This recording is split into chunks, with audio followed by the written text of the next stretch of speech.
SIR শুনানি চলছে সর্বত্রই। হরিপাল বিডিও অফিসেও চলছে শুনানি। হরিপালের বিধায়ক করবী মান্না আজ সকাল থেকেই উপস্থিত ছিলেন বিডিও অফিসে এসআইআর শুনানির স্থলে। তিনি যারা আসছেন শুনানিতে তাদের সঙ্গে কথাও বলছেন। সেই রকমই আজ বিডিও অফিসে ধরা পড়ল এক অন্য ছবি। বছর 85-র এক বৃদ্ধা ডাক পড়েছে এসআইআর শুনানিতে। বৃদ্ধা ভালো করে হাঁটতে পারেন না। হরিপালের বিধায়ক করবী মান্না তার হাত ধরে নিয়ে যাচ্ছেন শুনানি স্থলে। বিধায়ক বলেন, নির্বাচন কমিশনার কিভাবে সাধারণ মানুষকে হয়রানি করছে, এর পিছনে ভারতীয় জনতা পার্টির হাত রয়েছে।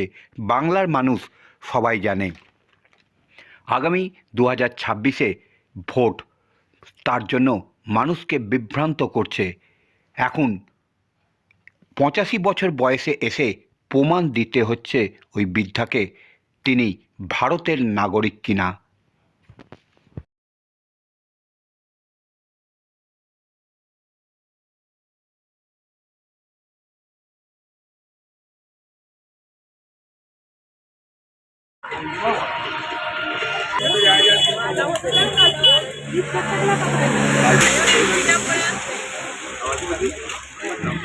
বহু অসুস্থ অনেক বৃদ্ধা, 85 বয়স হয়েছে, 85+ ক্রস করেছে, সেরকম মানুষকেও দেখলাম। খুবই খারাপ লাগছে যে নির্বাচন কমিশনার কীভাবে হ্যারাস করছে মানুষকে আমরা দেখতে পাচ্ছি। এর যে পিছনে আছে ভারতীয় জনতা পার্টি, এটা সারা বাংলার মানুষ আমরা জানি।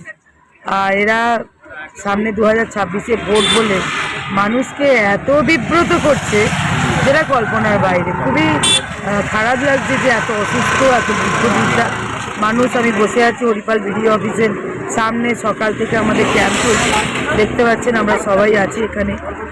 খুব খারাপ লাগছে, এটা ঠিক নয়, এটা অন্যায় হচ্ছে।